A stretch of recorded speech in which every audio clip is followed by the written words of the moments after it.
Grace and peace, everyone.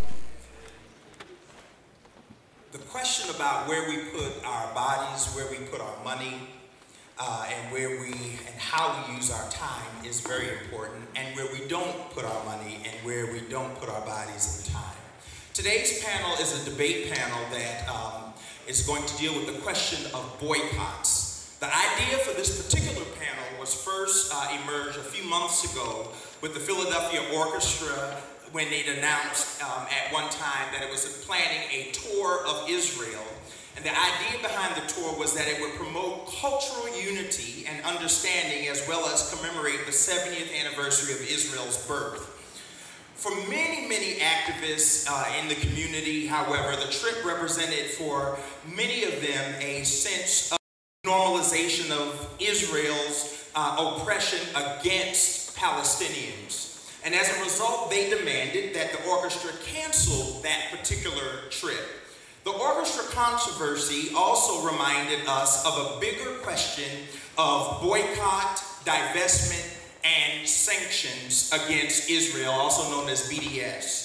The BDS movement in particular, which was sparked in 2005 by Palestinian civil society members, has become a key part, if you will, of an international movement to challenge the state of Israel.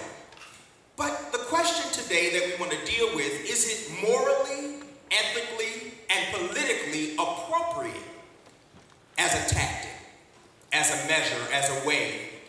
So here to help us answer these questions are four panelists: Stu Bykofsky, a columnist for the Daily News; Marc Lamont Hill, the professor at Temple University; Chloe Valdery, writer and political activist; and Susan Abulhawa, activist and best-selling author. Each of them will give a brief 3 to 5 minute response to the question, is BDS a morally, ethically, and politically appropriate approach to this matter? And after that, each of them will be permitted to briefly engage each other, and then we'll take about 20 minutes to answer some questions. So, from the audience, questions, and I hear that's important to ask questions. Not statements. So we're going to go in the order in which they were introduced. Stu. Hi, good afternoon, everyone. It's lovely to be here. I was not aware of the fact that I was going to be asked to open with a 3 to 5 minute statement, but let me do it in this fashion, if I may.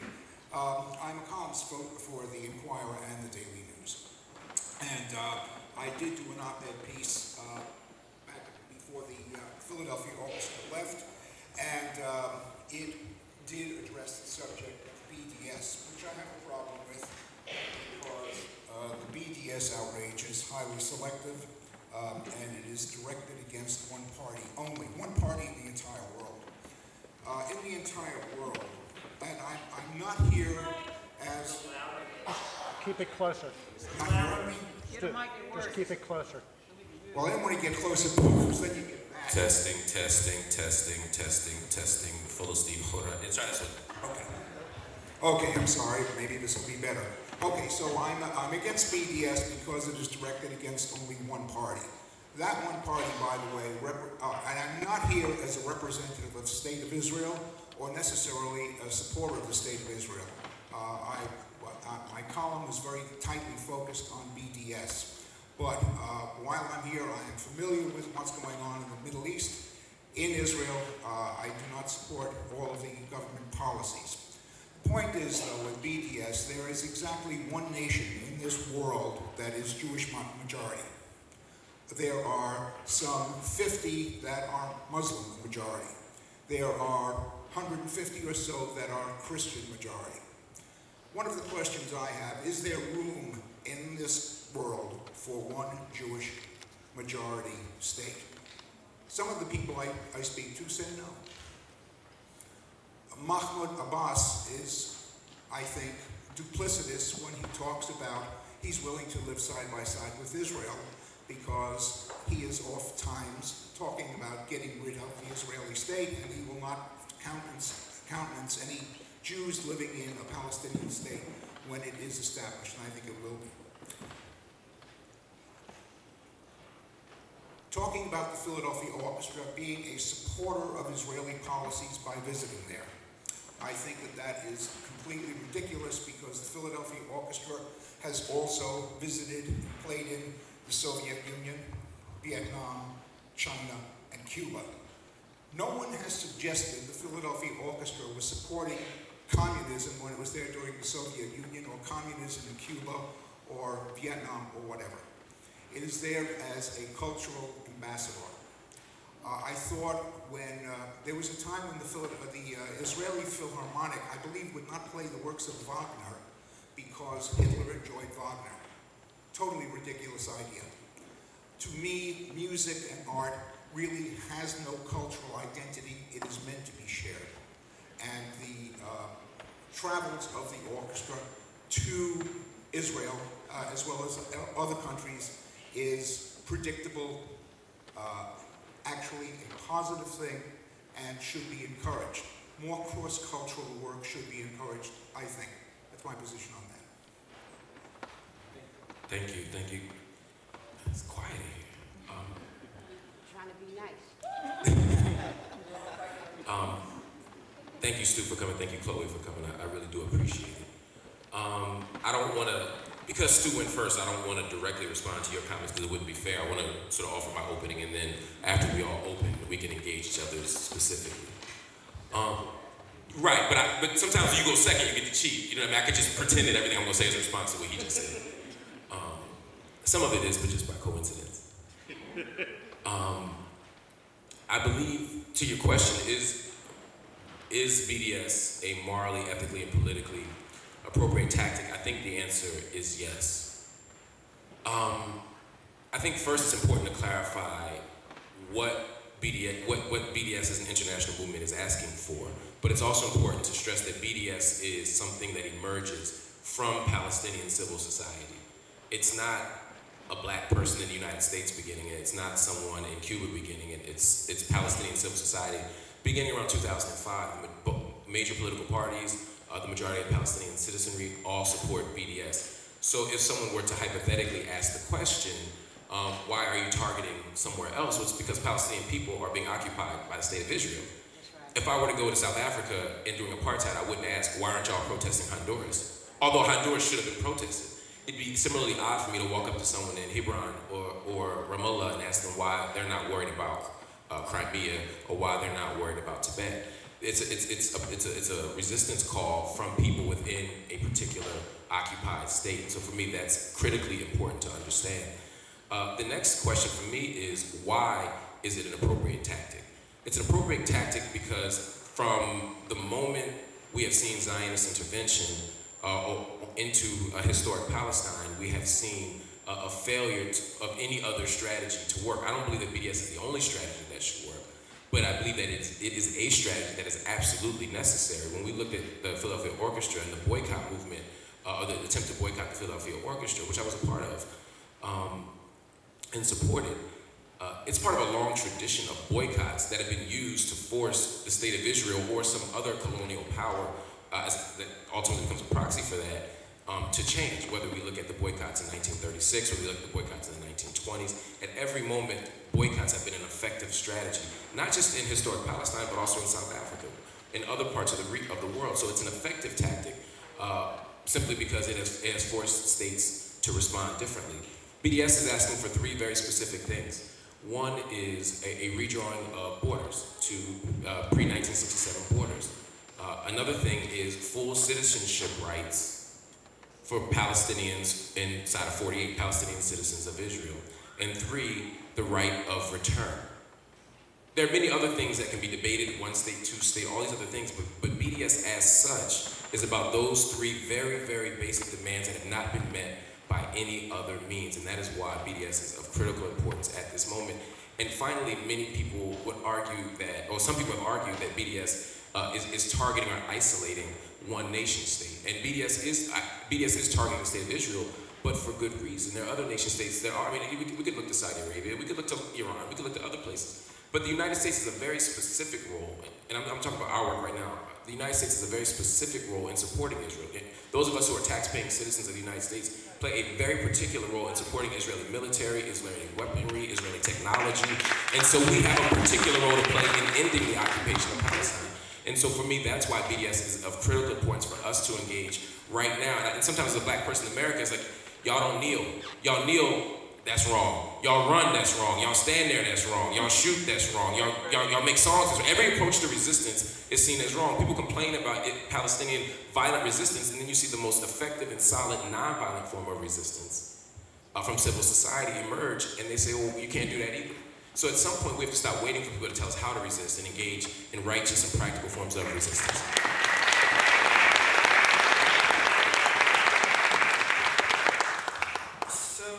Hi everyone, my name is Chloe.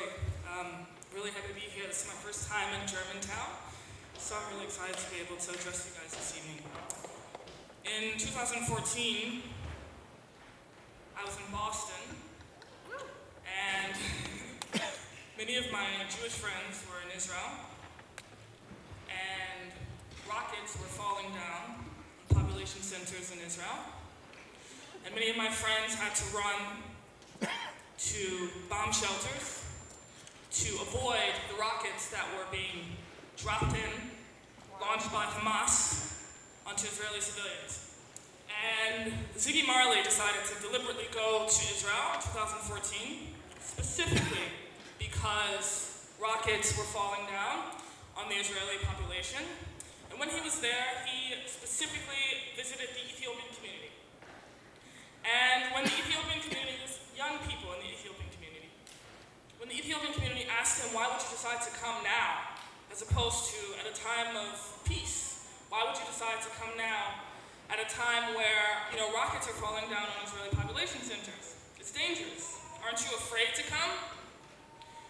And he said in his sort of Rastafarian usual way, he said, afraid, fearful, love give us the fearlessness. And he said that he was going to deliberately visit the Israeli-Ethiopian community specifically because they, along with their fellow Israeli citizens, were being under attack at that time. Now, I wanted to start out my statement by that because I want you to know that it is in the spirit of love that I'm addressing you this evening. We have a national anthem, black people have a national anthem called Lift Every Voice and Sing. And I'm here today to represent the Israeli voice. Because we believe in lifting every voice and sing, and the Israeli voice has something to say at this table. So, I live in Brooklyn, and there's a man named Yossi who grew up in Brooklyn. His parents were Holocaust survivors, and he talks about this experience of living in Brooklyn, feeling like he was an outsider because his parents had experienced the Holocaust. He lived with a chip on his shoulder constantly, and he lived constantly in fear of the other, because for so long the other, the non-Jew, throughout his parents' history, had literally tried to murder him. So he grew up with this chip on his shoulder, and he grew up alienating himself and isolating himself. And he describes it by saying that until he turned grotesque with rage. This is what the process, as he described it, as extremism. His book is entitled Memoirs of a Jewish Extremist. And he explains the process by which someone feeling ostracized, feeling alienated, turns inward and becomes grotesque with rage. Now, Yossi and his family, this didn't just happen to Yossi and his family. It happened to many Jews in many countries. It happened to Jews in Holland in the 1800s who couldn't even walk down the sidewalk without their Gentile counterparts telling them to get off the sidewalk and bow your head. It happened in Poland when every Easter the Polish government would deliberately send people into the Jewish neighborhoods to massacre them. It happened in Spain with the Inquisition. It happened in Ethiopia when the Christian Ethiopians were persecuting the Ethiopian Jewish community. It happened in Yemen, when the Yemenite Jews were forced to pay a tax because they were Jewish and not Muslim. It happened in Iraq, it happened in Morocco, it happened in Tunisia, it happened all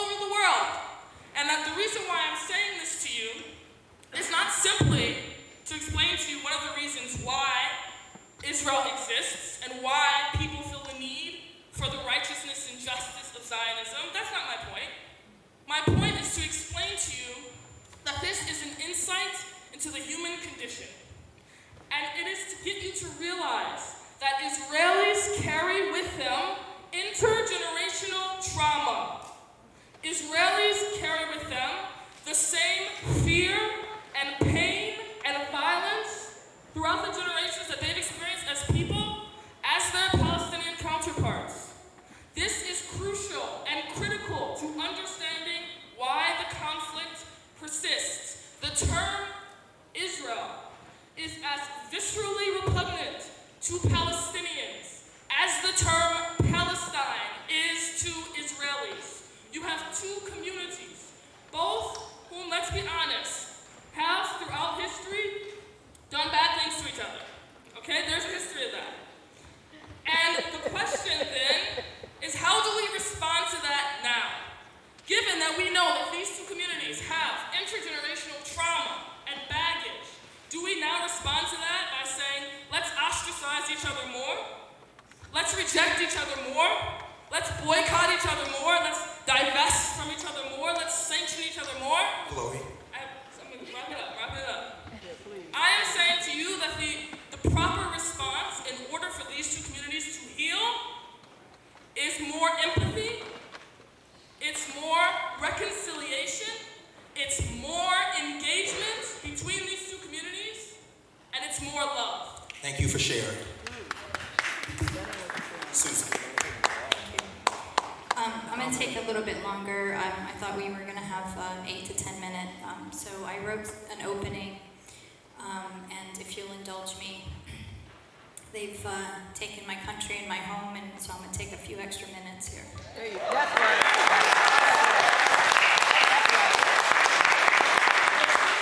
I want to start by reiterating what Rabbi Linda said, that Judaism is not Zionism, and it is not Israel. Zionism is a late 19th century political ideology that sought to establish a Jewish nation state. It started in Europe, and it was conceived by European Jews. That's a fact. It is also a fact that those European Jews never considered themselves to be a part of a greater Jewish people that included Arab Jews, for example, or African Jews. In fact, it was quite the opposite. So just like Zionism is a relatively recent historic concept, the idea of the Jewish people is also kind of a nation that encompasses Jews of all ethnic backgrounds and cultural heritages, is also a historically recent concept that had not existed prior to the turn of the century. So in deciding where to establish this Jewish state for a physical location, early Zionists looked to many different places around the world, and they settled on 3 choices: Palestine, Argentina, and Uganda. The latter 2 were eliminated, and Palestine was chosen. And so what they did then was to set about creating this marvelous, fantastic, romantic story that would facilitate what was a conquering and colonizing of Palestine, the destruction of the indigenous society and their removal, and then their replacement by imported people from around the world whom Zionists considered to be a better, more worthy form of human. So the Zionist narrative goes something like this. The Jewish people decided to return to their homeland after a 2,000 or 3,000 year absence. The first iteration of this story was that Palestine was empty. They used the slogan of a land without a people for a people without a land. They called it a miracle. It sounded to other people like a fairy tale. It sounded that way because it was. That version had to be revised over time because it frankly could not withstand the force of the very deep and historic reality that Palestine already had an indigenous society that was deeply rooted in history and had been living there continuously for thousands of years. And just like other colonial projects throughout history, invoked the favor of none other than God, the Zionist story did the same. In order to create this kind of divine sanction and divine halo around what was and remains a settler colonial enterprise, replete with structural racism and an apartheid legal structure. However, unlike what Zionists put out to the rest of the world, they were remarkably honest amongst themselves. And so as a result, we have volumes of their diaries and their letters and their interviews and their transcripts and their meeting minutes and many other primary historic documents that prove that they understood that they were conquerors who were going there to take another people's country and destroy that indigenous society. Vladimir Jabotinsky, who's considered one of the forefathers of Zionism, wrote a polemic in 1923 called The Iron Wall, in which he explained precisely how Zionists needed to use an iron fist to crush the native population in order to colonize Palestine. And he considered us, like most Europeans, including European Jews, to be culturally 500 years behind them. That's a quote. And he said that the militaristic taking of Palestine should continue, quote, should continue in defiance of the will of the native population, unquote. David Ben-Gurion, who was the first prime minister of Israel, said, let us not ignore the truth among ourselves. We are the aggressors and they defend themselves. The country is theirs because they inhabit it, whereas we want to come here and settle down, and in their view, we want to take away from them their country while we are still outside. There's a lot of those quotes. And of course, on our side, as all Native people, as all oppressed and violated people, we fought back, and we continue to fight back by every means available to us, as is our right to do so.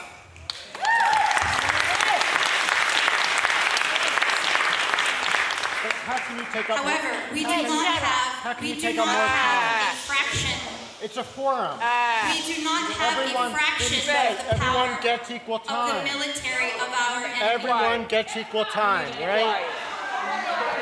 Is it fair or You're not? wasting You're time. not Is fair. everyone getting equal time or not? You need Is to it be equal quiet. or unequal? You need to be quiet.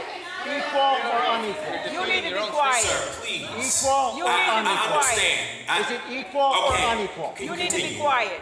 Equal or unequal? Get out. I've already spoken to her. Equal time or I got unequal? this, I sir. literally have been talking for 5 minutes. I'm not up. And I've been timing it. Thank you. I got this. Thank you. I appreciate How you. much time does everyone Go ahead. I have? think I get an extra minute for that. But How much time does everyone You need have? to be quiet. Clarification. You don't need clarification. How much You need to be time does quiet. everyone have? You need to be quiet. How much time does everyone have? How much time? No. How much time does everyone have? alright, so How much time does everyone have? How much time does everyone have? Unequal or equal? running over me. I don't. How much time does everyone have? You need to be quiet. You're interrupting me. Let her speak. How much time does everyone Mark, have? we got a Zionist in the Here's house. what we're gonna do.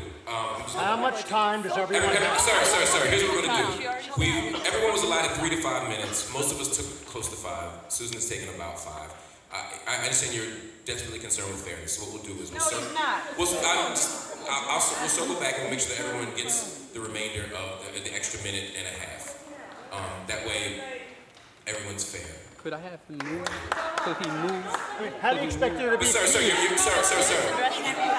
please. Also, we have a live stream, sir. You're yelling right Another to the white man centering himself. Another white man centering himself. Another white man centering himself. Exactly. Another white man centering himself. Another white man centering himself.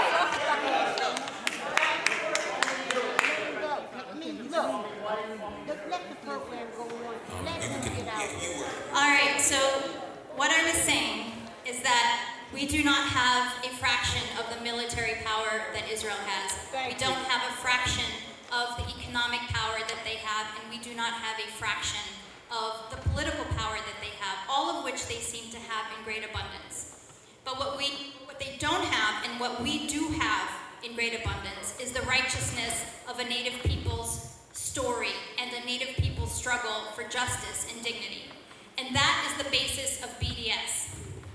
It is about giving and receiving solidarity for and from our fellow human beings. So, as a final point, I just want to distill what Israeli colonization means for us in this room on this panel. And I am the daughter of an East Jerusalem village. My family has been in the same village continuously since the early 1500s. And prior to that, they came from a West Jerusalem village called Abulhawa, which is my namesake, Abulhawa. And that village has been in existence, or was in existence before Israel, since before the 1st century. That is how deep my personal lineage goes. On the other hand, there's Stu Bykofsky. He is an American, white, Jewish man, and judging by his last name, of Eastern European ancestry. I doubt he can name a single ancestor in his lineage who has ever set foot in that land prior to the turn of the century. And yet, between the two of us, I am the one who cannot be there. But he can go and claim to have and he can have a new, this is also, he can go and have an extra state that he can go to and claim and get government subsidies to live on stolen Palestinian land, if he so chooses. This is the core injustice that we are fighting against. This is why we have started BDS, because we are a powerless people who are facing an empire. And what we need, BDS is our plea to people of conscience to stand with us. We're not asking you to fight for us, but do no harm. Do not engage with Israel as business as usual. Thank you.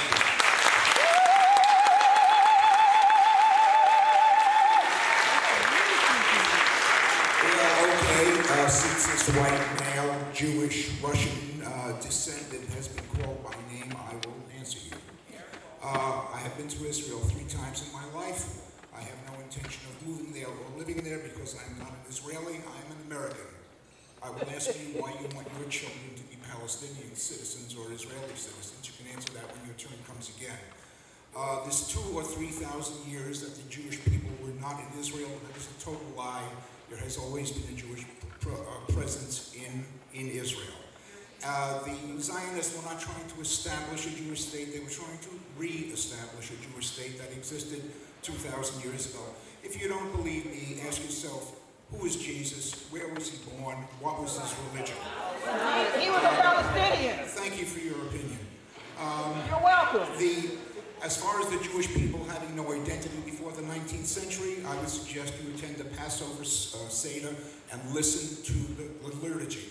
You will see that the Jewish people has considered itself a people since Moses' time. And I'm not a religious Jew. I'll close with a question about colonization.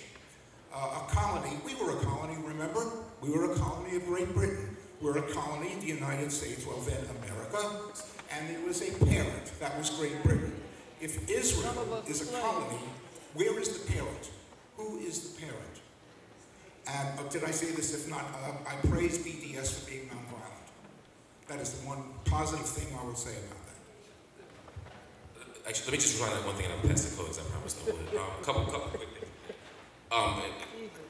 I will start with your last point and move backwards. I don't want us, I'm asserting my politics here. I don't want to fetishize nonviolence. Earlier when I said that nonviolence is an appropriate strategy, or is an effective strategy for BDS, I don't want to suggest that that makes it a superior strategy or an overarching philosophy. In occupied people have a right to resist, and resistance is not nonviolent. The Israeli presence in historic Palestine is a violent presence. Their very presence is violent. The very presence of an occupied or an bordered and sieged Gaza is violent. The practices of ethnic cleansing, violent. The existence of an apartheid state, violent. You asked about settler colonialism, which I think is a great question, a great point. Settler colonialism does not necessarily hinge upon the existence of a colony as such in the traditional sense. So there was a colony in place during the British Mandatory period of 1917 until 1947. But the project of settler colonialism is not to keep a outside governmental force inside, which is what you see in the context of the British Mandate, but rather to remove the indigenous population and replace them, hence the settler part, and they're using colonizing practices to remove those people, replace their culture, replace their social presence, take over their land and take over the resources. And that's precisely what we saw from the first Aliyah in 1882 through 1903, up through the British Mandatory period, up until the establishment of the State of Israel in 1948. So for me, that's what makes it a settler colonial project. It's a straw man to ask, to suggest that there was a Jewish presence in Palestine. Sure, there was a Jewish presence in Palestine. I don't think anyone, including Susan, argued that there was no Jewish presence in Palestine. No. That's actually not what she said. This is not about whether or not there was a Jewish presence in Palestine. Stu, if you look at the percentage, look, the first Aliyah, right, 1882, what percentage of historic Palestine was Jewish at that time? 2%, 3%? Right. By the second Aliyah, right, 1904 until about 1914, what was the percentage? No, well, that's a great question. That's a great question, because one of the Zionist arguments is that no one owned the land. But the problem with that, which is the same flaw in the argument of, well, there was no Palestine, there's no country called Palestine. It's a presentist argument that refuses to take seriously the way we understood social realities at a moment. To put it in concrete terms, land ownership was a very different thing under Ottoman rule, which then was inherited under British rule. So the idea of land ownership in the traditional modernist capitalist sense didn't exist yet. So who owned the land might not be the exact right question, because there was the leasing system, there was shared land, who managed land shifted from a 4-year period to a 7-year period, up through the 1920s and 1930s. So the question of who owned the land really is the right question. I could ask that same question when we get to 1948, when 55% of land is distributed to Jews, yet they own a single-digit amount of the land, right? And we're even a smaller percentage of the population. So that's probably not, that question probably won't get you where you want to go. But no, I mean, and I want you to rejoin.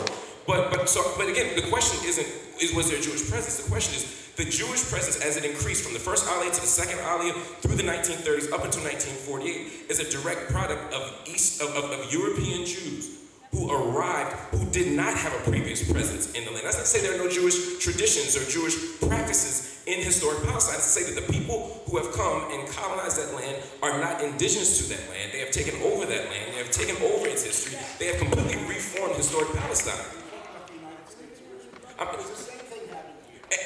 Okay.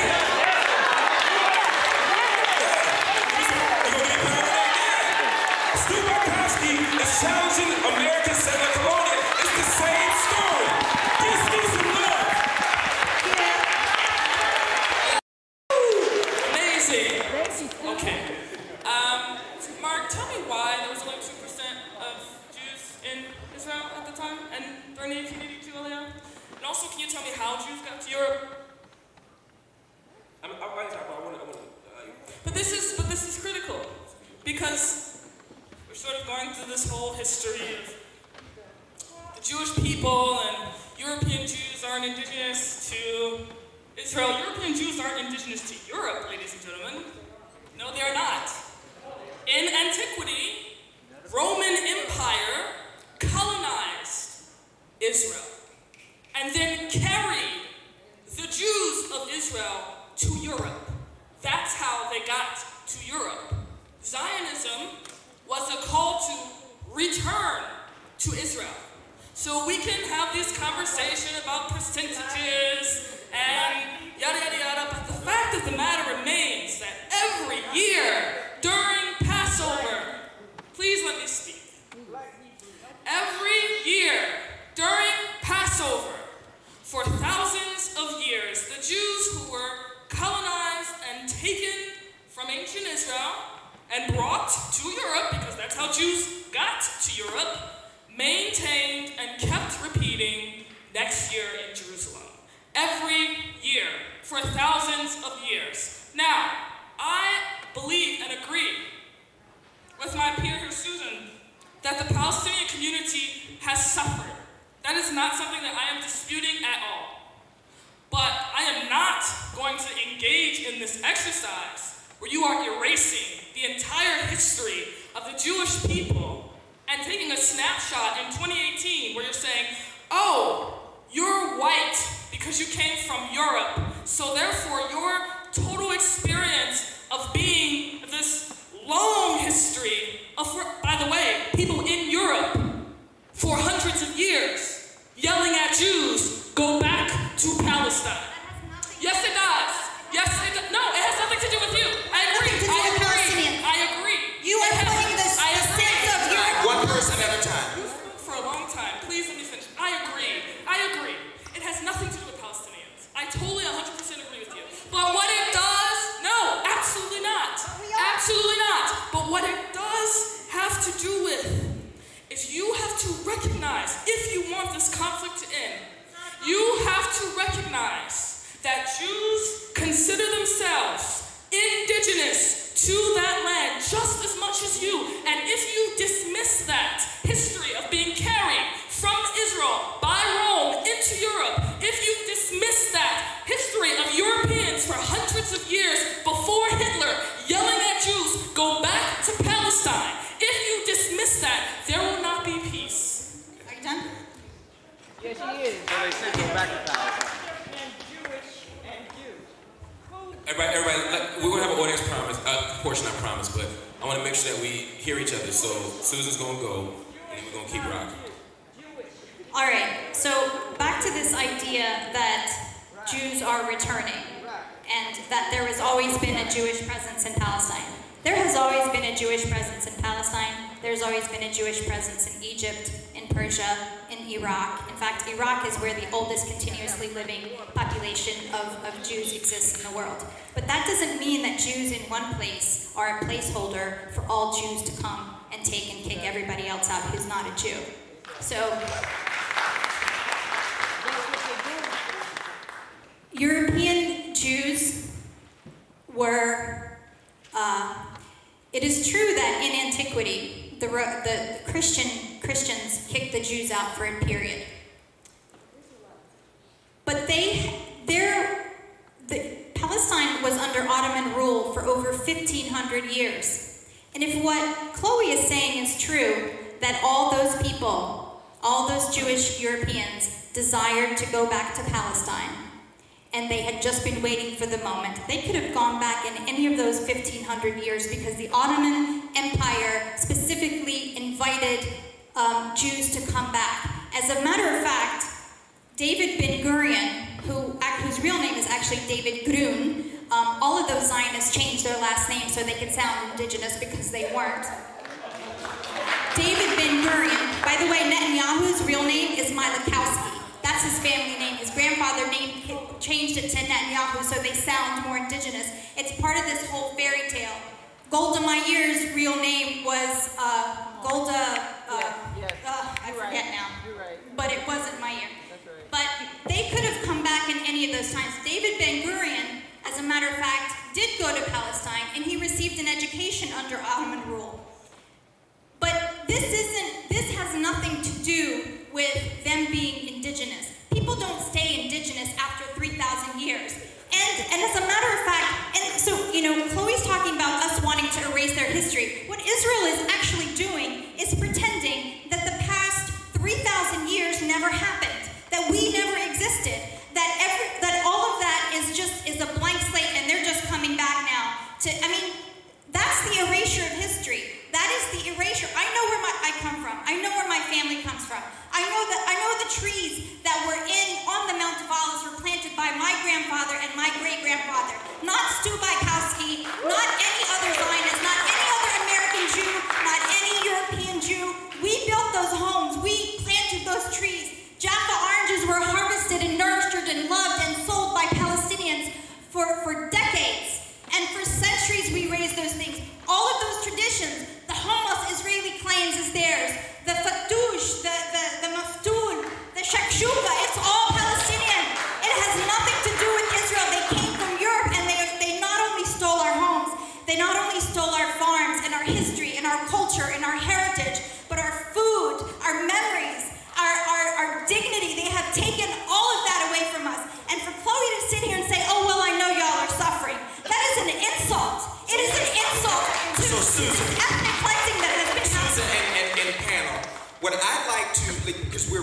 stating some of the injustices and the issues, and that's fine, and I'm sure that was done earlier. I'd like to bring us back to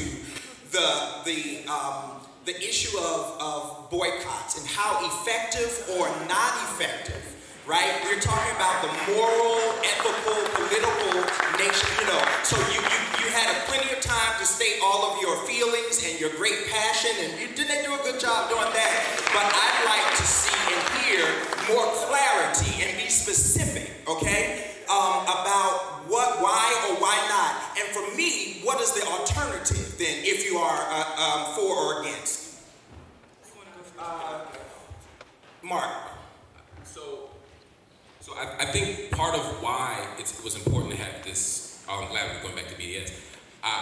The backdrop of this is important because when we frame this as a conflict, when we frame this as a dispute between two mutually and evenly invested parties, we distort the reality of power dynamics. We distort the fact that one is an occupying colonial power and one is an indigenous and largely stateless people. And we may disagree on that point, I feel you, but I'm saying that's part of why BDS is such an important tactic among many other tactics of resistance, because we're not equal players in this. Because we must find a way to leverage our resources and our power in an international context in order to resist a very real and material set of circumstances, irrespective of who has a material right to the land, although I think we're clear that we disagree on that, all of us here. There is a very real question that if you live in Israel right now, and Stu, in your column, you said, and I thought it was interesting, you said that this is nothing like apartheid, right? And you said that the BDS is comparing Palestine to an apartheid South Africa, and that's never been the claim of BDS. It's in the second paragraph of your column, where you were saying that the BDS advocates are claiming that Israel represents an apartheid, a South African style apartheid. Israel, yes, I'm sorry. When I say Palestine, I mean all of it, from the river to the sea. I'm sorry. It's a rhetorical misunderstanding. But my point is that the claim of BDS has never been that or any Palestinian activist that I know of is arguing that it's like South Africa. To be an apartheid state, according to the UN Convention on Apartheid, it's about the distribution or uneven distribution of resources, goods, or rights based on some piece of identity, race, religion, gender, etc. And in the context of a Jewish state, where 20% of your population are non-Jewish, it is by definition not a democratic state. It is by definition distributing resources unevenly. There are 55, what I'm talking about to answer your question, I'm assuming it wasn't rhetorical, is that there are 55 laws on the books right now in Israel proper that discriminate against Arab citizens of Israel, around family reuniting, around where you can live, around where you go to school, around all sorts of access. I'm not even talking about the West Bank. So yes, it is a discrimination. If you have a policy that privileges Jewish identity, then yes, it is anti-democratic. 20% of your population is not Jewish, but it's a Jewish state. That is, by definition, not a democratic state. And so I think part of the question that we have to wrestle with, and I think we have to be a little bit provocative here, it'll probably get me in trouble, is this question isn't about whether or not Israel has a right to exist. For me, I'm saying that's not, because I think when we ask that question, we're talking about two different things. When I hear that question, I feel sometimes what I'm hearing from Zionists is, do Israelis have a right to exist, right? Which I think, of course, absolutely, all human beings have a right to exist, but no state has a right to exist. There's no inherent natural right to a nation state. America doesn't have a right to exist. No, that's what I'm saying. I don't fetishize or romanticize nation state. That's what I'm saying. So the question becomes for me, in an ethically, because the question you asked was, how does boycotting and divestment and sanctions, how does that? Fair point. All right, I'm gonna be real quick, 30 seconds. It is an effective way because it leverages power and resources to force people to the table who have been unwilling to be at the table. It forces us to hold people in power accountable, and it forces us to take an ethically responsible position against institutions, not people, but institutions that are complicit in the occupation of Palestine. And that's the only way we can do it. I'm an anthropologist. We led a boycott of the American Anthropological Association of Israel. It doesn't mean that Israeli anthropologists can't come to our meetings. It doesn't mean they can't publish an American anthropologist. But it means we're not going to put our money or attend an Israeli anthropological conference. Because my colleagues at Jenin can't. My Palestinian ones can't. My Palestinian people in Ramallah can't attend these conferences. I got colleagues who got to go through 10 checkpoints just to make it to a conference. And most of them, if they don't have the proper identification, can't go to a conference in Tel Aviv. So for me, it's about solidarity, but it's also about stripping away material resources from a colonial power. But sometimes, so you're saying it addresses, BDS addresses the institutions or whatever, it's not designed to hurt people, but doesn't in some ways trickle down to end up hurting individuals. Only if they are operating as proxies and representatives of the institution. If you're the president of Tel Aviv University, then yeah, you're going to be jacked up. But that's not you as an individual, that's you representing that entity. Again, the Israeli anthropologists can still go to the conference. It's the university that can't. Why? Because that university is developing greater technology to allow them to target Gazans without a physical person being there, right? Remote controlled bombing technology. That same institution is being used to fund and support the siege. That same institution is being used to advance and enhance an occupation. So for me, that institution is complicit. That's why cultural boycotts, institutional boycotts are necessary, because we can't normalize that reality. We have to put a finger on it. And that's why it's important to spotlight Israel and not other nations. Because nobody's running around here saying, Uganda's really fair. Nobody's running around here saying, Saudi Arabia, they treat women normally, right, or properly. But part of what we've seen through these practices is the normalization of Israel through pinkwashing, right? Through femonationalism, through homonationalism, through all these sort of practices and rituals. We have created this idea that what the Israeli nation state is doing is normal. We've crafted this romantic narrative that it is a democratic nation state, despite the fact that 28% of its people are juridically denied full citizenship rights and full access rights. So we have to do this. So how does this, because this started out and initiated because of the Philadelphia orchestras. Okay, here in Philly. So how does justice tourism, or because tourism is one of the main things, right? Yeah. So how does justice tourism get increased help or hampered by BDS? I'm gonna pass the mic because I feel like I'm talking too much. I think, yeah. I mean, I disagree with the premise of BDS, so I don't know if I can respond. Okay, so. About the boycott. Right. So, a couple reasons why BDS won't work. It doesn't, at this point, it doesn't matter like whether you believe in the justice of BDS. Here's why it won't work.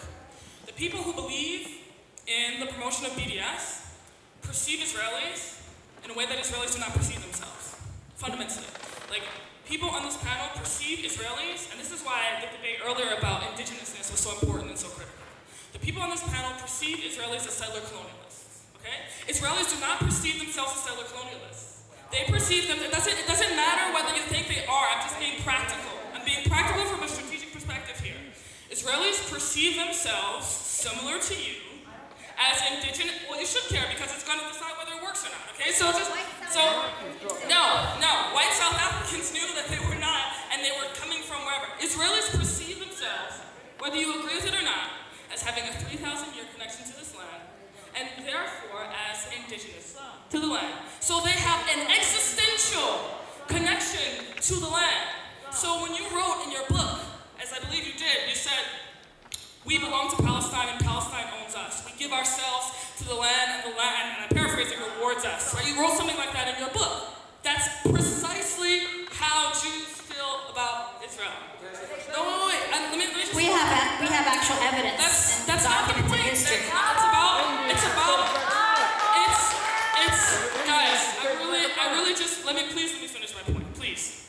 So, Israelis perceive themselves as indigenous. They've been saying, next year in Jerusalem for 3,000 years. That's a real thing. We can argue till the cows come home tonight about why that's not true and why there's no evidence. It doesn't matter. They have an existential connection to the land. And that's why BDS won't work, because BDS is premised on the belief that Israelis are settler colonialists. Israelis do not believe that they are settler colonialists. Here are some alternatives, okay? And these alternatives are, again, as I stated in the beginning, about promoting, because again, these two communities, guys, have experienced a 100-year war, and both communities, whether you want to admit it to yourself or not, have experienced trauma, pain, violence, and fear that are ultimately in need of healing. That would actually, in my mind, end conflict between these two communities. So how do we get there?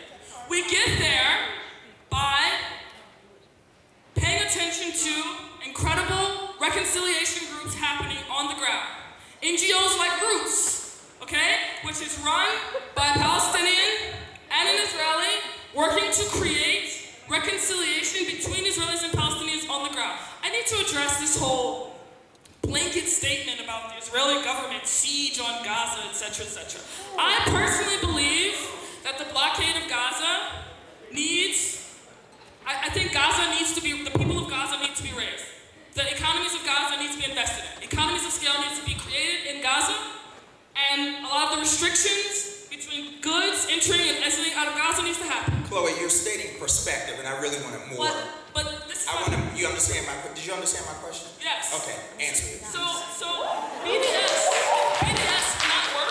This is my point. BDS will not work because it is premised on a basic understanding of Israeli society in the way that Israelis do not feel about themselves. So they will not be put in a way. But I just want to. Okay. No. So at this point, Susan has now spoken the least, and I did want to give her an opportunity. So right. Okay. So we're gonna allow 1 minute for each person, because we also want to ask questions get questions from the audience. Please. So I want to respond to this idea that BDS won't work. First of all, it is working. Thank you. Secondly, what Chloe is suggesting, that it won't work because Israelis think XYZ. The idea that BDS hinges on Israelis is a fallacy to begin with. The anti-apartheid boycott did not hinge on whether or not white South Africans liked it or not. The second thing I want to point out is, this insistence on their indigeneity. The point, I want to push that as an irrelevance for right now, because what we are fighting against is not whether or not they think they're indigenous. They're not. But whether if they think they are or not. We're fighting against the fact that they have their boots on our neck. We're fighting against the fact that they are stealing everything from us, that they are destroying villages, that they demolish homes, that they have traumatized generations of us, that they kill our fathers and our mothers and our children. 30 seconds. That they are slaughtering people in Gaza in broad daylight, and people like the Philadelphia Orchestra are going and playing as if nothing's happening a few miles away. That's what BDS is about. We do not have military power, we don't have money, and we don't have political power. What we do have is the morality of our cause, and that's what BDS does. BDS brings this cause to a moral ground, because there is no moral ground in political negotiations. There is no moral ground in Jared Kushner's great deal. There is no moral ground in the money of Sheldon Adelson and his likes. Thank you. BDS, if I please just let me finish. They have all taken so much more time. I did, but I asked for 1 minute, so we gonna move to. Thank you. You'll get another opportunity. We'll work back down this way. Go ahead. Yes, Israel is having a siege of Gaza. Israel just proposed $1 billion plan in January to invest in Gaza. 3 days ago in the Knesset, Israel passed a bill to build a new solar field in Gaza, regardless of what Hamas wants. Israeli NGOs are taking steps to actively invest economically in Gaza, and you're telling this audience that they should boycott the entity that is making steps to actively invest in Gaza. You can literally go Google it. Literally take a lie. It's a lie because they're not investing. Chloe, 30 seconds. Please let me finish my 30 seconds. The Minister of Communications in the Israeli Knesset built, with the help of the Turkish government and the Japanese government, a Jericho industrial park in Jenin. I am saying that there are NGOs and government organizations in Israel that are actively taking steps to partner with Palestinian NGOs in Gaza to invest in these communities, and we should be encouraging that, not boycotting that. That will actually Thank you, Mark.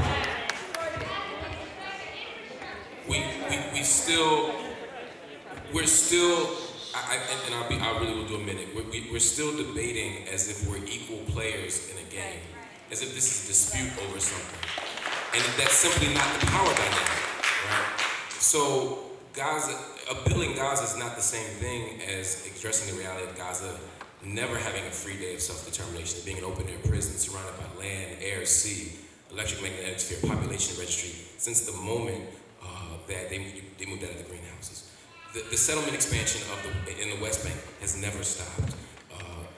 An uneven legal system has never stopped. Differential laws for Palestinian citizens of Israel has never stopped. BDS is attempting to address those issues. And when we talk about reconciliation, it sounds like we're having a family dispute. If you and I are eating a pizza, and we keep talking about how to divide the pizza, but every time I talk about how you want to split it, you keep eating slices. At some point, and that's where we're disagreeing. Thank you. And I'm saying you're talking about how to divide the remaining pizza, and I'm saying that what BDS is trying to get us to do is reimagine division so that we get the right of return, so that we get a redrawing of 67 borders, so that we get full citizenship rights. And then from there, we can talk about the broader structural issues. But I think those are three reasonable starting points that BDS is getting at so that we can end this occupation, so we can end this settler colonial reality. And for me, until we do that, we can't. Okay. Thank you. I don't think BDS will triumph in the long run because the Israelis are very resilient and they will make do even if their resources are cut. The alternative to BDS, the next time Israel offers a peace agreement, take it. In 2008, Omer offered back the old city and the West Bank. He went further than anybody I have ever heard of doing. He went further than I would have gone. And Abbas walked away from it. When will the Palestinians learn, even if it's a flawed peace, when Israel accepted the partition in 1947, it was getting approximately 1/4 of what it was promised on the Balfour. It took it. It took it even though it wasn't going to get some of its historical places. It accepted peace. It wanted a state. Palestine could have had Palestinian Arabs could have had a state 30 seconds. in 1947. They rejected it. There have been other peace offers made that are always being rejected. Why keep rejecting it even if the peace isn't perfect? Take it. Let's give our panelists a hand for their opening and their many and diverse and all the stuff they said. All right, we're going to take a while. I need my glasses for this. Well, my sister, you stood up. We're going to take a few questions. And please, y'all heard it before. Let them be questions. Questions. Interrogative statements. I went to Central. They need them. Okay, so this is a the mic, sis. And only two of us will answer each question.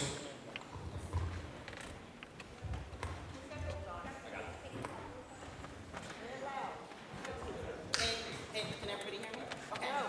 No. Can you hear me? Okay, so if only two people answer, I was hoping the BDS folks would answer. So my name's Alex. I'm originally from Detroit, Michigan. And because of the conflict between Detroit and Dearborn, what I experienced growing up was Zionists often recruiting young black people like myself to take them to Israel and try and kind of co-opt them into Israel spokespeople, right? And you'll see a lot of like young black people my age kind of doing this work, right? No, it's a question.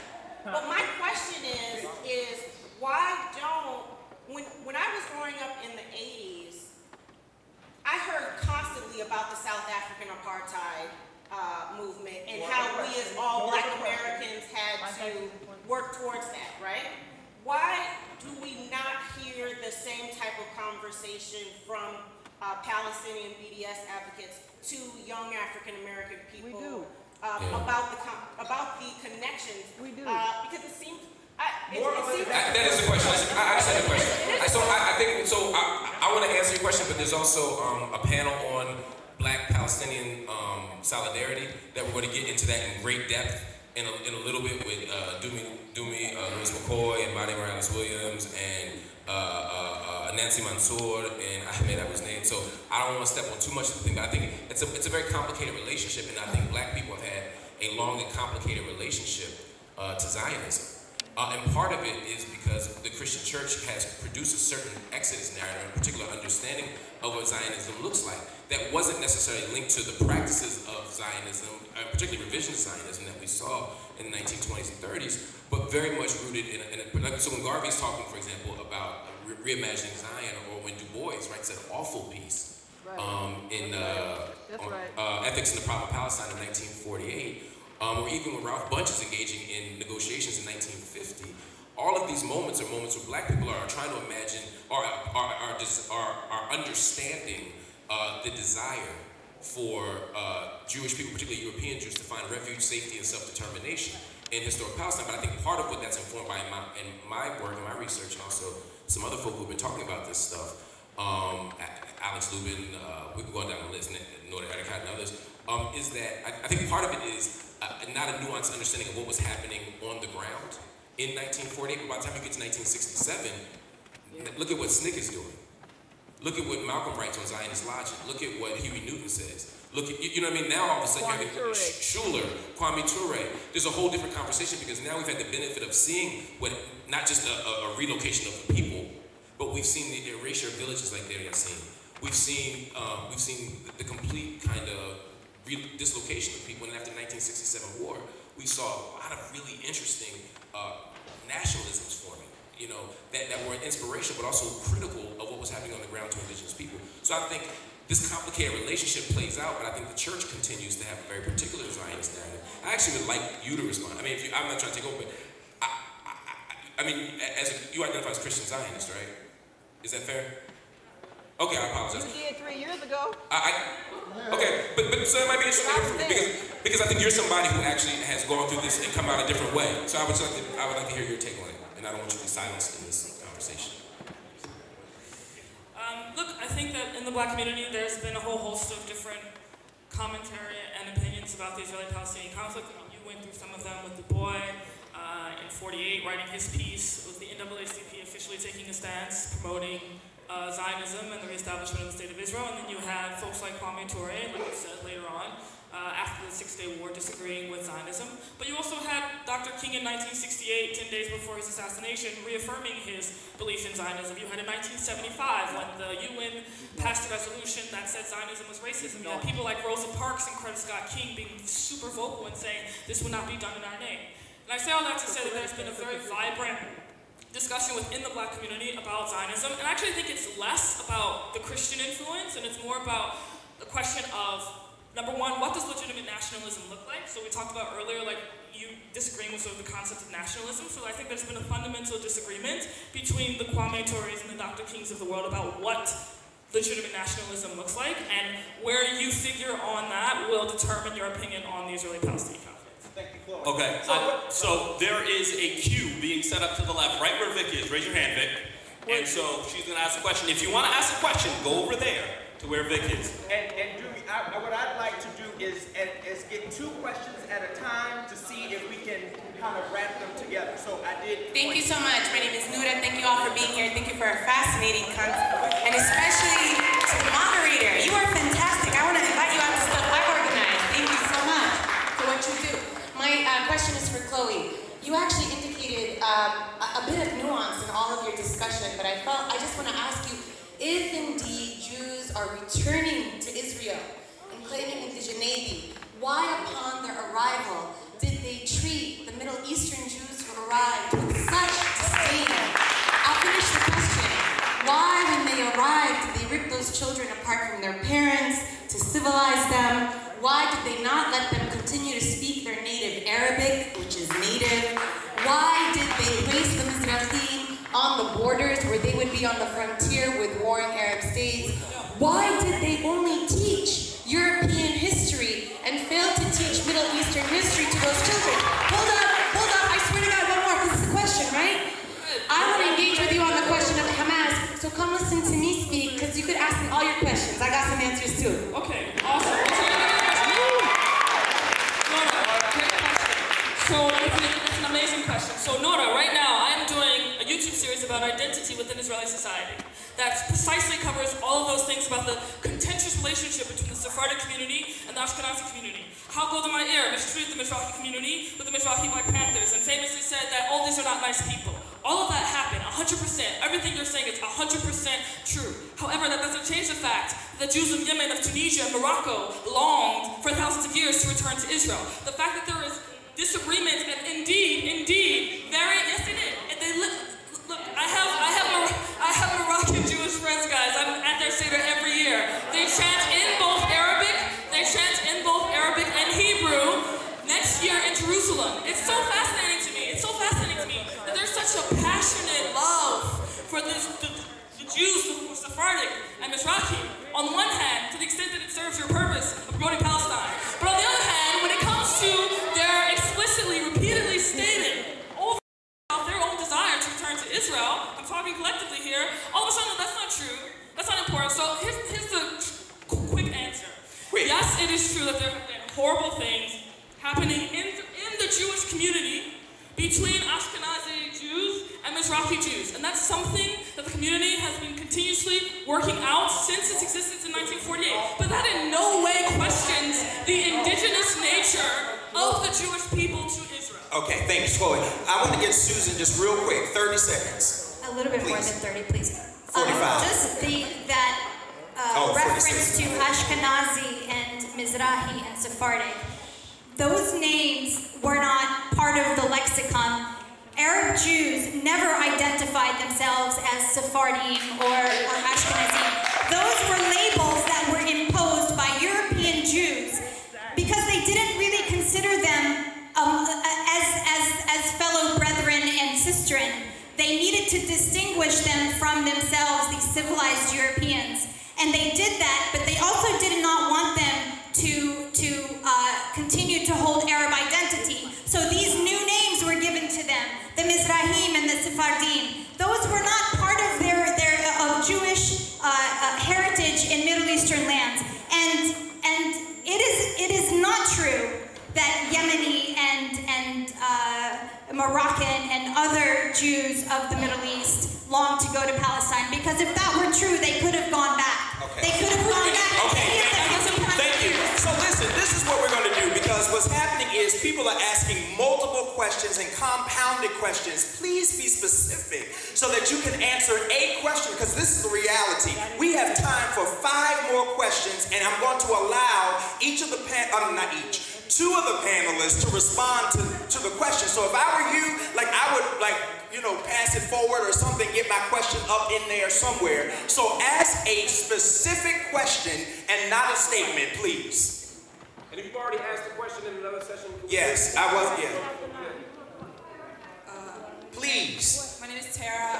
First of all, Stu, thank you for not coming to Abolish ICE rally this morning. From here at Juntos, we'd like to say thank you. My question is for Chloe. You emphasized that Israelis do not perceive themselves as settler colonialists, and you really honed in on that. My question is, do you think white Americans are settler colonialists? And if not, do you recognize the native genocide that America was built on? This feels like it's off topic, but I'll answer your question. It's not. See, okay. Yes, white people came to this country and massacred Native Americans. The Israeli-Palestinian conflict is actually much more like 2 Native American tribes fighting each other. Look, you don't have to agree. You are entitled to your opinion. Absolutely.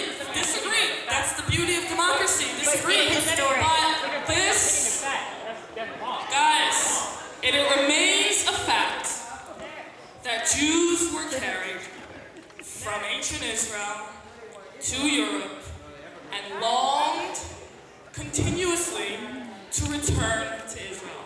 And if you want to solve the conflict, you must wrestle with this fact of Jewish identities. You can disagree with me, but that's just a fact. It has nothing to do with the relationship between white people and Native Americans. It's a totally different context, and I would argue you're being jingoistic if you try to apply a strictly American lens to people who perceive themselves. Okay, so you don't call me American. Okay, thank you. Listen. Does anyone have a question for Stu or Susan?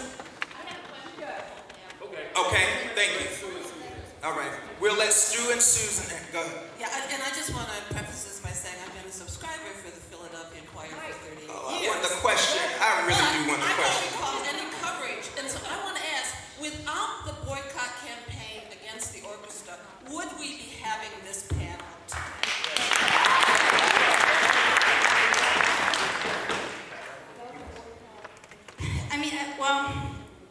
I don't know. Maybe I don't know.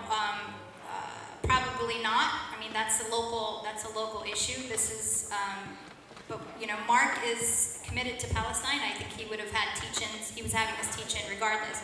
I think she's saying though. She's saying implicitly that this is why BDS is working because we're having these conversations. Well, BDS is working on so many levels. And as a matter, and the proof of that is the fact that Israel continuously pours billions and billions of dollars into trying to fight it, and they have not come up with a way to stop BDS. But I want to address this. His question. If you don't mind, please. Yes, her question. I want to just address this continuous theme of Israelis, of Jews of the world, kind of longing to go to Palestine or Israel, whatever they want to call it. The problem is that it's not that they are just going there. The problem is that they go there, they went there, they stole everything from us, they destroyed our society, they kicked us out, they kill us, they murder us, they rob us, they traumatize us, and they have been terrorizing us for 7 decades. So this is not about them just going and living somewhere safely. It is about this settler colonial enterprise that is cruel and brutal. Okay, Stu. Thank you. I will skip the wild overstatement and simply say, no, we probably wouldn't be having this panel today. Thank you. I really appreciate that. I've been with the Inquirer just 2 years out the day and music for that. Next question. This question is for the moderator and for the rest of the team. I noticed that as you introduced the topic of why BDS is it moral, is it ethical, is it practical, you did not use the term legal. My question is, did you not say, is BDS legal? Because BDS is being criminalized around the country right now. So I'll answer that. Full disclosure, I wrote that intro about 3 minutes before we started this panel because I've been running around trying to organize this thing. So there was no complicated logic to the erasure of the word legal. It was simply I just was typing fast. But I just want to answer your question. I just want that to be clear because I didn't want it to be a reflection on Lamont's moderating or script writing. But BDS, the criminalization of BDS, I understand your question and the implicit pieces of it, and I want someone else to answer as well. The criminalization of BDS, I think, is alarming. And again, it speaks to this really bizarre, for me, reality where violent resistance is dismissed as if occupied people don't have a right to resist, and then nonviolent means are criminalized. It's essentially, as Ngugi wa Thiong'o said, you have to accept either theft or death, and those can't be the choices for Palestinian people. And so when I see in the United States attempts to criminalize BDS, right? Every time we make a trip to Palestine, and people from JVP have been turned away, right? Because the Knesset passed a law saying that BDS advocates can't come into the country. And so a nation that prioritizes ostensibly free speech and democracy and First Amendment rights, at the very same time that they silence and erase and arrest and criminalize fully people who engage in First Amendment speech, whether it's in the United States or in Israel, I think actually undermine their own cause. And so for me, yes, to answer your question directly, it's very alarming that BDS is being criminalized, and absolutely it's legal. Absolutely BDS is a legal and humane and reasonable response to what we see going on right now. I need to push back on that just for a moment. In fact, a resolution was passed in Harrisburg. We are in a criminal activity right now. Art Haywood was the only state senator to vote against the anti-BDS law. I agree. Okay, thank you. BDS is legal until the point they start breaking windows, and then it's illegal. All right, next question. Let him know. What with all due respect, we said that people who have already asked questions, and I believe the next two people have already asked questions. I just want to get to a different person. Only in the interest of time. We want to follow the rules here. I don't want to occupy or colonize the conversation too much.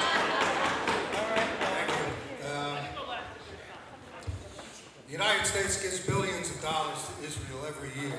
Each and every one of us. The tax money that we pay, a small part of it goes to Israel. No corporation in the world makes one dime's worth of profit without a continuous flow of oil. And Israel is located in the very center of the region where all the oil is produced. And this, in my opinion, is why such a tiny country gets so much aid. So my question is, it's an ally of powers, capitalist powers that want that oil from this region. And Israel is their closest ally. That's why they give billions of dollars to this. So my question is... For real this time? I'm asking. Pump faking, man. What's the question? The BDS movement. Why does the BDS movement not just focus on the aid, the outright aid that the United States gives to Israel? So I had a really wonderful conversation the last time I was in Palestine. I think I was in Haifa. Some of y'all will get that later. With Omar Barghouti. And whenever I talk to Omar, we always have an interesting conversation. But I asked him specifically. I was trying to see if I could find my notes on this, but it's a real quick answer. But to answer your question, why it's not targeted, I think part of what BDS has been trying to do is be strategic about what to target and when. Because some of the questions you want to ask yourself, the BDS organizers have asked themselves is, one is complicity. What is the level of complicity? Surely you can make the case that targeting the United States writ large is a hell of a lot of complicity.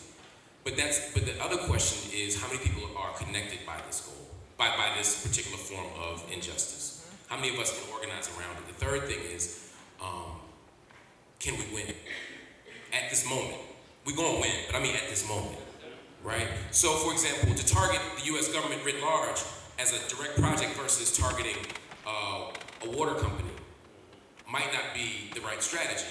And targeting a water company as someone living inside of 67 is different than targeting a water company for those of us in the broader community. Targeting Intel right now, which is a cash cow for the Israeli government, makes moral and ethical sense, but there's no way to beat Intel right at this moment. So tactically, that might not be the place to target. So I think part of the strategy around BDS, because the question is, why you don't target them? Why you don't target them? Why them and not them? They're all complicit at some level. But who is most complicit? Who's most egregious? Who connects the most people? And can we win this battle right now? And what you began to see with BDS is, and this is where you and I really disagree, is that I think BDS is working, which is why the Israeli government has invested billions in the last few years to responding to BDS when at first they laughed at BDS. And that's why you're beginning to see more people. Lauren Hill, I mean, she probably won't come anyway, but Lauren Hill, yeah, I'll be there. Lauren Hill boycotts. Other people boycott. Sometimes people soft boycott, right? Word is Beyonce gonna perform. And suddenly Beyonce ain't performing. She ain't say nothing about it, but sometimes the soft boycott matters too. Those kinds of things of building up power and support and leveraging this BDS thing is part of how the project ultimately wins. And I think at some point we can then go to Congress, right? And say, hey, wait a minute, there's a lot of support here. Politicians don't have feelings, they have interests. So at the moment where those interests converge with ours, then they'll start voting differently and organizing differently. But again, I'm gonna say this and I'll pass the mic. I don't want to romanticize or fetishize BDS as or make BDS a silver bullet. Israel is an occupying, violent colonial power, and you can't ask people who are occupied and on the business end of violence to purely respond through nonviolence. That is unreasonable, that is unethical, that is immoral, and it won't work.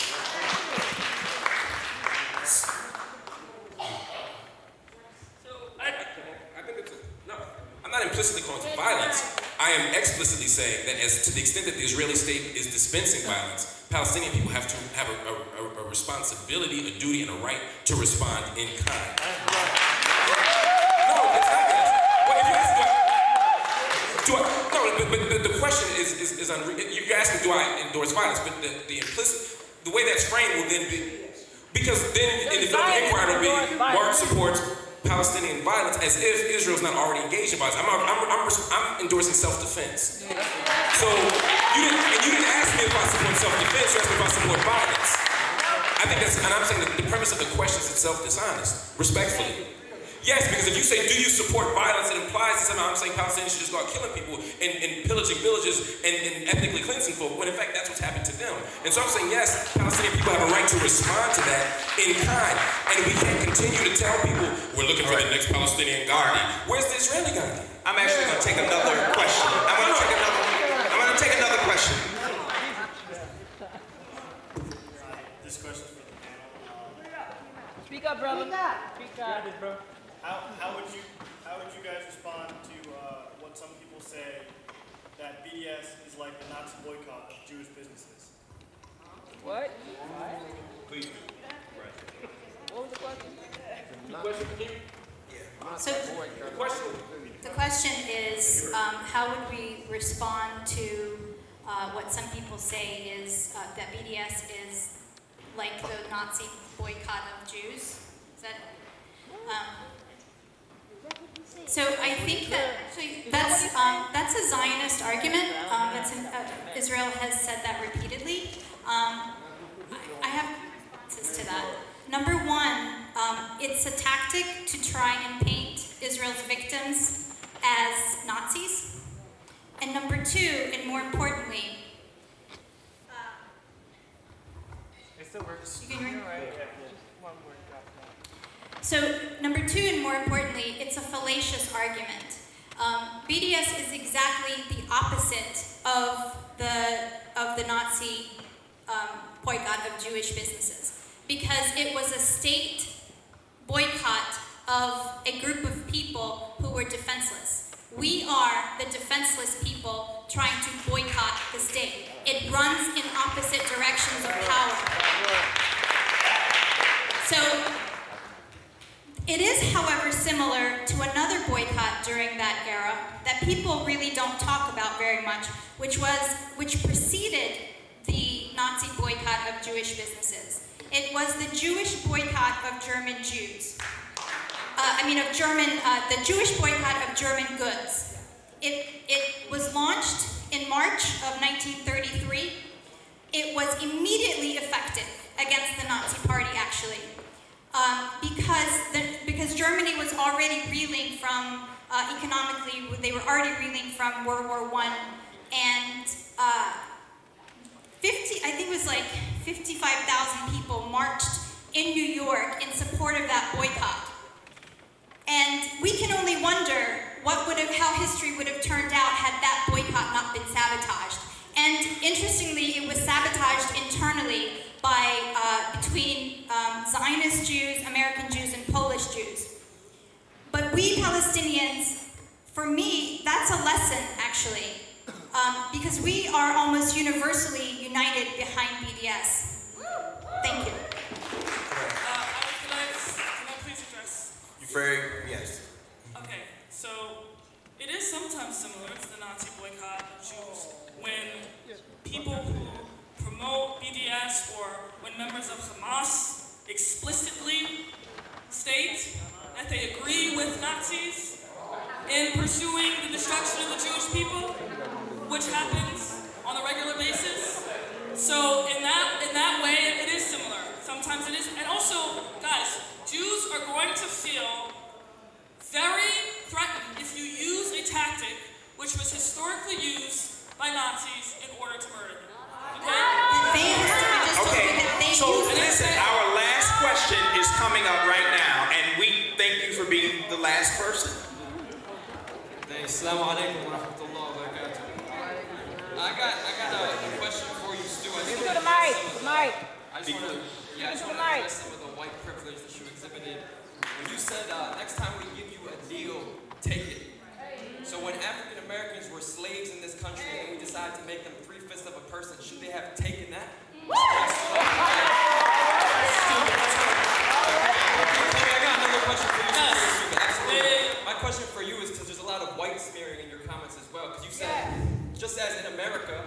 you're white, you're just an American, but any other color has to have a prefix. And a lot of the history is white history. You saying that BDS won't work because Israelis don't perceive themselves in a certain way. Are you Israeli? I'm Israeli, and I don't perceive myself the way that you tell me I perceive myself.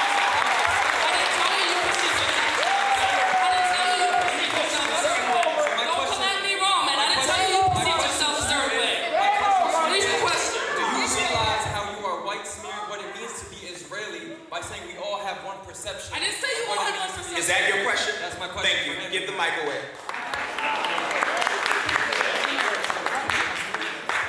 I forget which question I'm supposed to answer. Something about white privilege or what? You said next time you give us a deal, take it. And as a person empowered, I'm asking you, when the African Americans were slaves in this country and they were given a deal to be 3/5 of a person, ridiculous. Should they have taken it? Ridiculous. Thank you. The black people were slaves. Palestinians, are you suggesting Palestinian Arabs are slaves? It is utterly ridiculous. I'm equating the fact I'm trying to answer your question. Will you shut up and let me? I'm not allowed to say that. You actually are. The answer to the question was there have been at least 3 sincere peace offers made. Each was rejected by the then leader of the Palestinians. And the point that I'm trying to make is, if you sincerely want peace and it is offered, sit down and at least talk about it. Because Hamas didn't even counter the offer. So if you want peace, if you're desperate for peace, I have one of my relatives lives in Israel. She's a peacemaker. She disagrees with me on a lot of things. What? Oh, yeah, she's a colonizer. She was born there, but she's a colonizer. All right. Okay. Listen, the point is, Stu, Israel probably no longer is going to put a sincere peace offer on the table. I'm sorry to say, it has in the past, it was rejected, it got them nowhere. So right now, we are at a very unfortunate stalemate. I don't know which side is going to break it. I hope one side does. But it will require both sides. All right. Thank you. So listen, we're going to end this panel. We're going to ask about 45 seconds. 30 seconds to close your remarks. Y'all gonna do it anyway. Everybody, real quick, just a reminder, we have food for all of y'all. From Menaish, it's outside, you can eat it, it's free. We got hummus, but it's Palestinian hummus. We got all kinds of stuff. So if y'all hungry, don't worry, we're gonna keep rocking, we're gonna catch up. Closing remark. Let's Let's start back to the beginning and work down, or you wanna end? Okay. Go ahead. I don't really have. I mean, this has been a lot. I'll just respond by saying I think that again, there is a particular type of hubris and a particular type of, I would call it colonial arrogance, to take someone's land, destroy culture, erase history, and then give a piece of it back and say you should just take it. And I think that that logic is representative of the broader project that we're seeing right now. I would argue that every deal has been bad.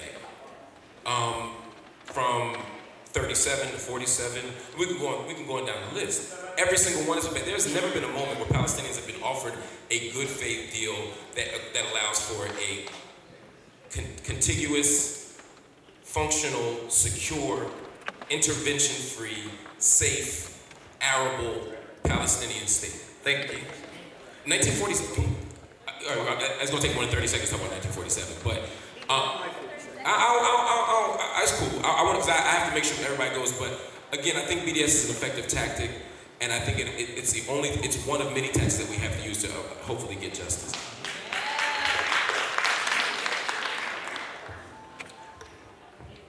Well, I have thoroughly enjoyed this conversation with you guys. The Jewish people are indigenous to this land, and as much as the Palestinians are.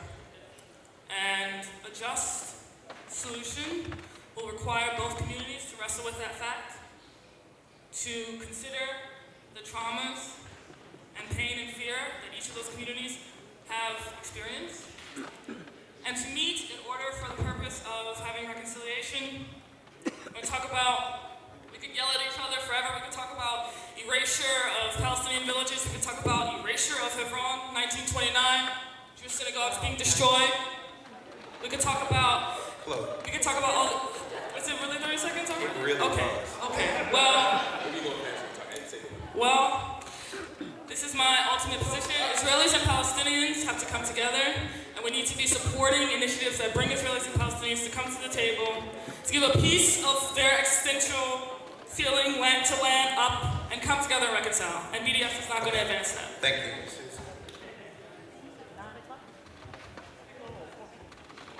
So Palestinians are quite literally being wiped off the map.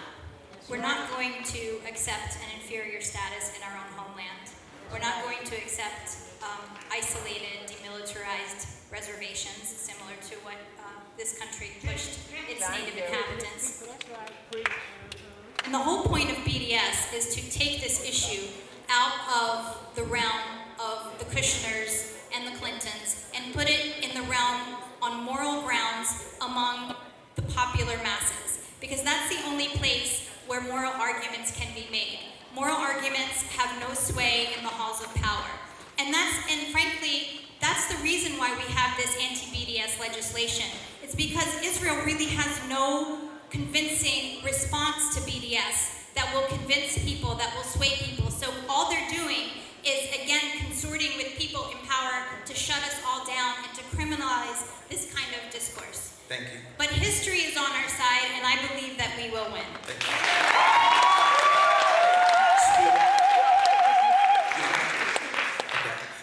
In this particular sacred space, I've heard a lot about how people feel about how this was organized and structured or whatever, but I always want us to remember that there are people there who are hungry, people there who don't have access to water, people there who are hurting, real people there who are dealing with all kinds, strangers in their own land, needing clothing, sick, and imprisoned.